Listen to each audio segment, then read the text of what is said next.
Discover new opportunities together in a new Chevy. Meet up in an Equinox, winner of the J.D. Power Award for initial quality among compact SUVs. Lend a hand in the strong and capable Silverado, or mix it up in a high-tech Trax with an available 11-inch diagonal touchscreen. Find family, friends, and fun in the Chevy that's right for you. Click to learn more. Chevrolet, together let's drive. For J.D. Power 2023 U.S. Initial Quality Study Award information, visit jdpower.com/awards. Today, we're combining two of my favorite topics, Disney World planning and Enneagram types. That's coming up on this episode 372 of WW Prep to Go.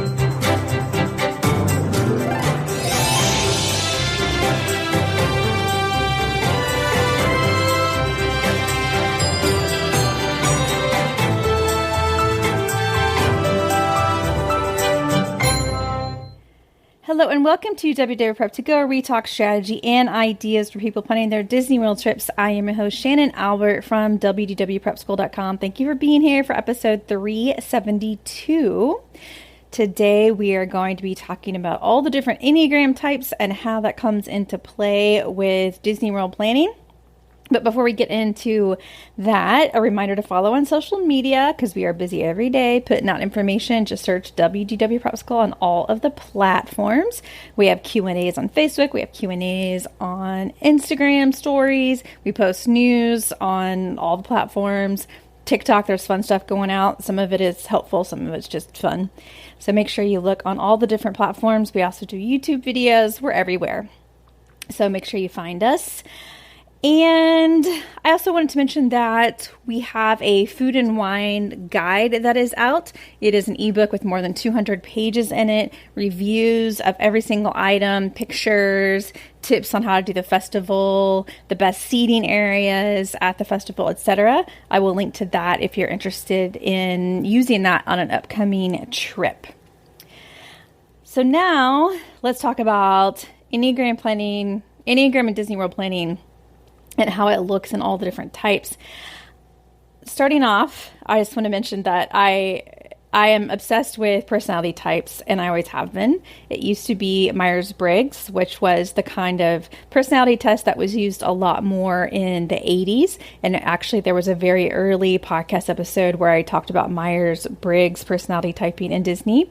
And that's actually where I got the idea to do this episode. It was the 10th anniversary recently, so I found myself going back and saying, what were the episodes even about back then? And I saw the Myers-Briggs one and thought, I could do an updated one. Enneagram is the more updated personality type. I think Myers-Briggs kind of fell out of favor. Some people would say there's no good personality type that is accurate, but I am obsessed with understanding not only myself, but other people. As a child that felt misunderstood, like a lot of us did in the 80s, where our parents didn't really pay attention to us and care so much about our individual needs or wants. I really sought to understand myself, and then I thought I need to understand everybody else because I don't want other people to feel the way I felt when I was a kid. So I am personally very obsessed with it, and I find it very helpful just to help understand where different people are coming from. In my own life, with regards to travel planning, I used to, when my kids were really little, I would plan trips the way that I wanted to because I was like, this is what I know. This is what I'm going to do. And then it got to a point where I understood what my kids' personality types were, Myers-Briggs or Enneagram. And I thought, oh, okay, they have very different needs than me. And so I need to make sure I incorporate some of their stuff as well. So I think it can be helpful if you're the planner, but I also think it can be helpful to understand the needs of whoever is with you to incorporate the things that are important to you. I am not an expert on Enneagram, just a hobbyist who's obsessed with understanding myself and others. If you are not familiar with the Enneagram, it is basically personality types 1 through 9. 1, 2, 3, 4, 5, 6, 7, 8, 9. Beyond just your one number, you will have a wing, which is like your secondary self, I guess. And it is going to be either the number 1 less than your type or 1 more. So let's say that you determine that you're an Enneagram 5. You could be a 5 wing 4, or you could be a 5 wing 6. And that just means that you kind of borrow some of the characteristics of that type as well. And as you'll see as we go through these, sometimes it is that wing that takes over when it comes to planning. The way, if you don't know your Enneagram type, the way to figure it out is really to read the descriptions of all the different types and see which one resonates. There are some free online tests that you can take, but I would really recommend just reading the descriptions and see what makes the most sense. And I would also suggest that you focus on which description sounds like you when you're doing well. So we tried to do some of this stuff with patrons during the pandemic when, we had nothing else going on. And it was challenging because the way that we all felt under that period of stress is not necessarily who we are. What we go to in times of stress is a different type. So I need you to use your normal type. When you're doing well, you're doing okay, what is the type that you resonate with? Every type has a different type that they tend to act like under times of stress. So that can be a little bit confusing. For instance, I am an Enneagram 3, and under stress, I go to a 9. But it's the 3 that I really am. So you need to make sure that you find the description that matches that for you. So if you know your type, then that will be helpful in the rest of this episode so you can see which one makes the most sense. Or if you know the types of people that are going to be traveling with you, maybe that is helpful as well. So I want to start with the Enneagram 1. The Enneagram 1 is usually a perfectionist. They're very responsible. They are likely to pitch in with any aspect of planning. They can be really fun when they're relaxed. And the trips tend to be really important to take ones away from their daily responsibilities. They may struggle during a trip to let the bad experiences go. So they have 3 good restaurant experiences and 1 bad one, and it's hard to let that 1 bad one go and focus on the good ones. They do tend to like new experiences. Some of the types we're going to talk about don't like new experiences. Some do. Ones tend to like new experiences. When it comes to Disney World, they make good planners, but they will need to switch into their relaxed mode once the trip begins. Plans usually need to be a combination of structured and relaxed and include new things to look forward to. A patron who is a 1 said, spreadsheets galore and everything planned out ahead of time, including lots of experiences that will be special to each family member.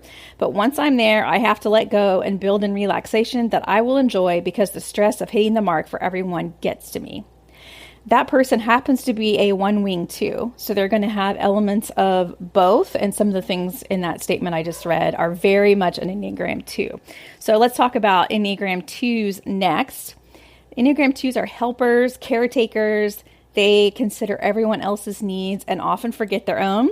They loved being with their loved ones. It's their favorite thing in the world. So travel is very ideal because they're kind of stuck together for a period of time. But they need to be really careful not to smother other people, but also not to forget their own needs. When it comes to Disney World, they make good planners, but they can be easily overwhelmed when starting out at first. Their focus is generally on the people in their travel group and making memories. So planning special things focused on each person is ideal, but they need to remember not to forget the things they're into as well. They love the memories, maybe more than anything else.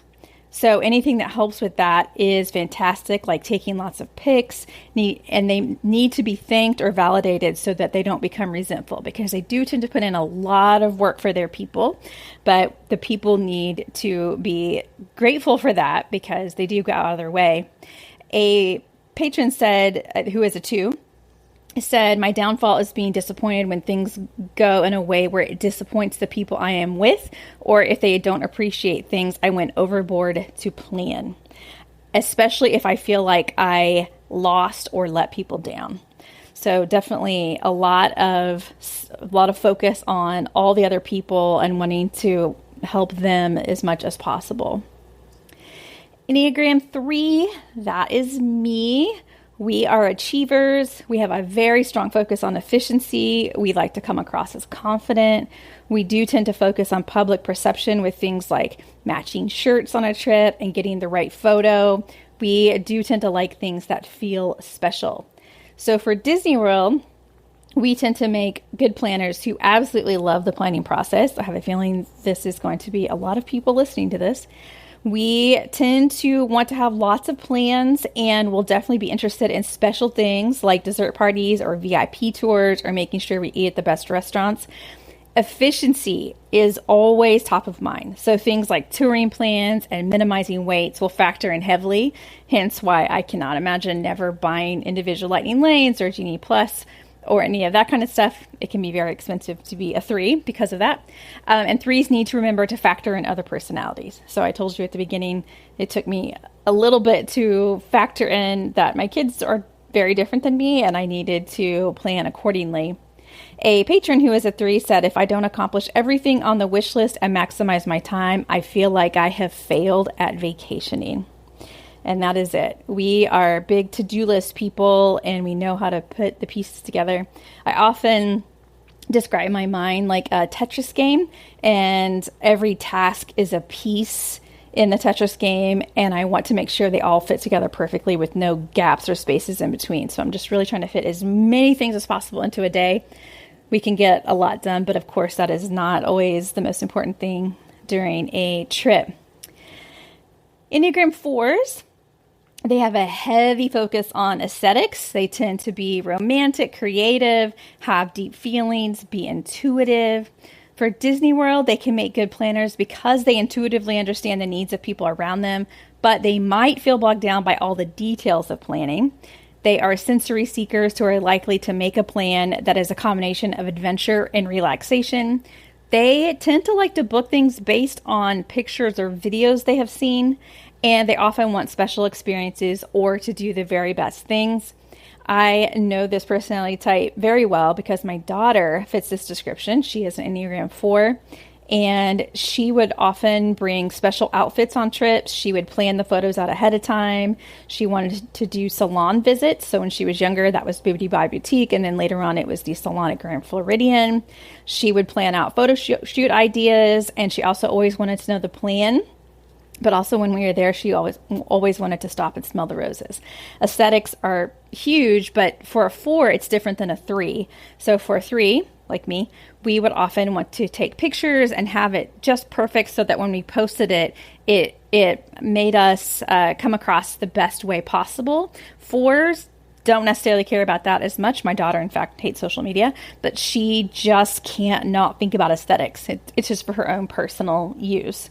A patron who is a 4 said, I often plan my Disney trips around the vibes. It is definitely a consideration when choosing a resort, which is very funny because I used to go on trips with my daughter at the end of every college year.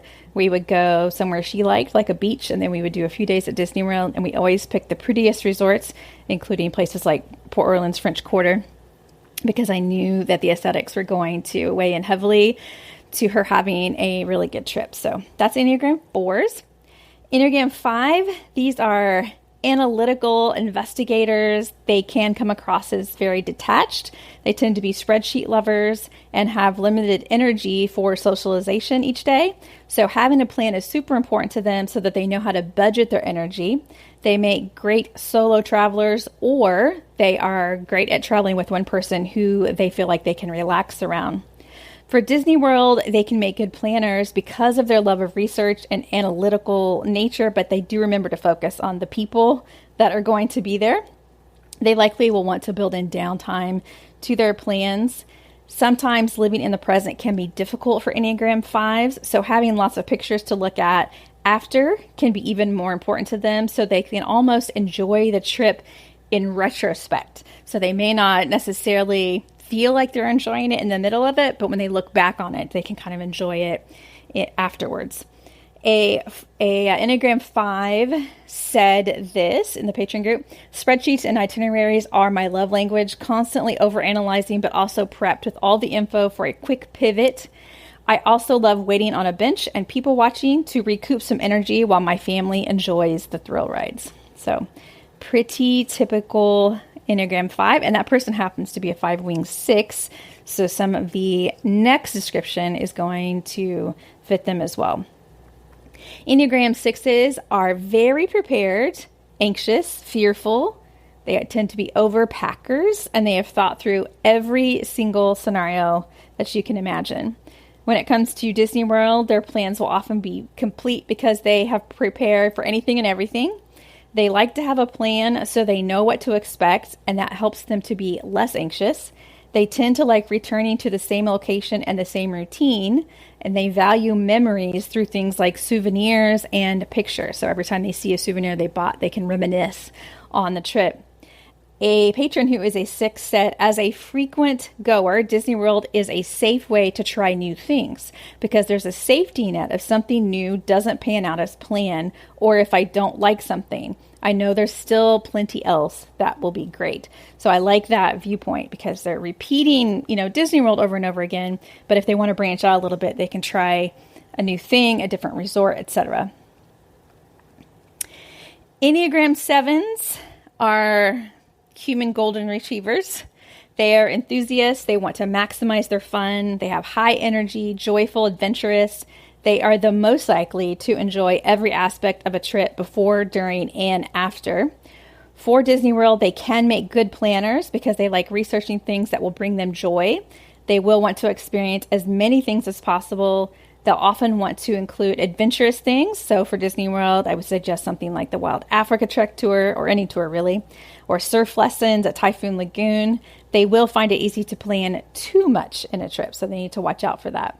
And Enneagram 7 said, I want to do all of the out of normal things. I do know that I can't do it all, and I try to cram it in. Park hopping helps me with that. So that might be a really helpful tip. And Enneagram 7 might want to go equipped with park hopper tickets so that they leave all their options open to pack in as much as they can each day in multiple parks. My daughter's husband is an Enneagram 7, and for their college graduation gift, I sent them to Thailand on a trip for a couple of weeks, and I planned the flights and hotels because I was paying for it and because I had been before, so I knew which cities to book flights in and hotels in. And then I handed all the planning over to my son-in-law, who did exactly what this description just said, and he filled in the details with experiences. So they did cooking classes and elephant nature parks, and he really enjoys that part of the planning, is filling in all of the details. Next up is Enneagram 8s. These are the most assertive of all of the types. They are leaders, protectors, they are fearless. They love confrontation. Most types will avoid confrontation, but 8s love it. They desire a really intense life. For Disney World, they make good planners because there is almost no other option.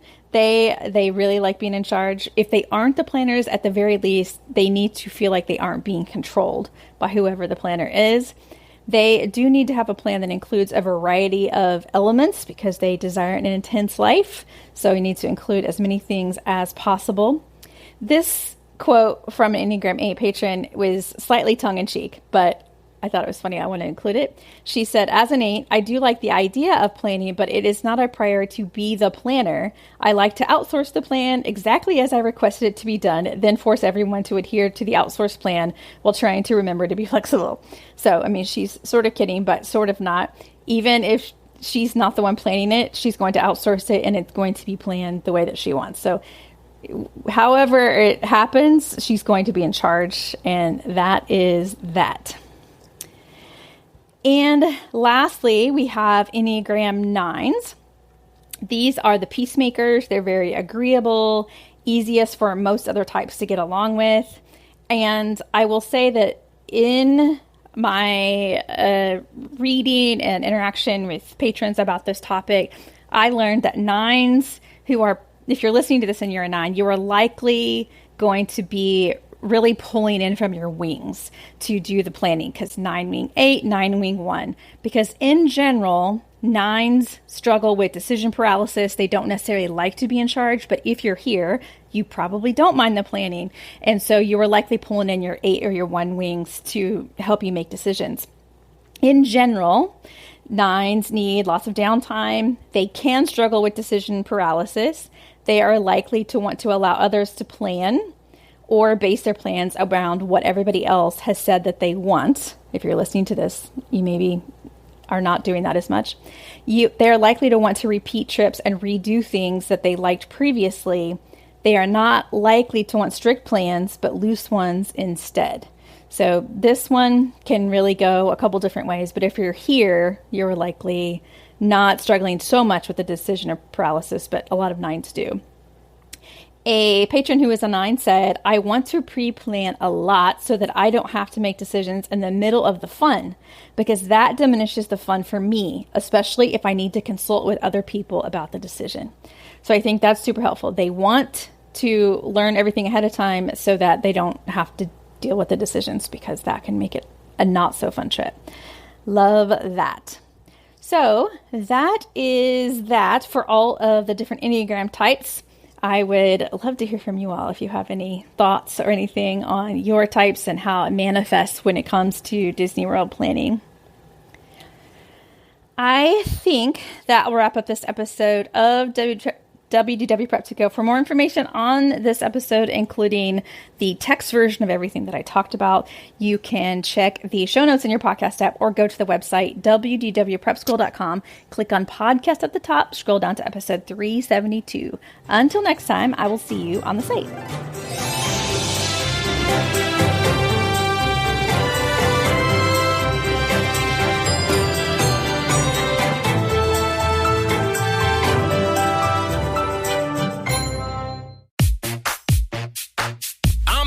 Football game. I'm at the grocery store. What? I'm at the combination football game and grocery store. Wait, you're at the football game what? And the grocery store? Nah, I'm at the combination football game and grocery store. Groceries through Instacart, delivered to my door. I don't have to choose between football and the grocery store.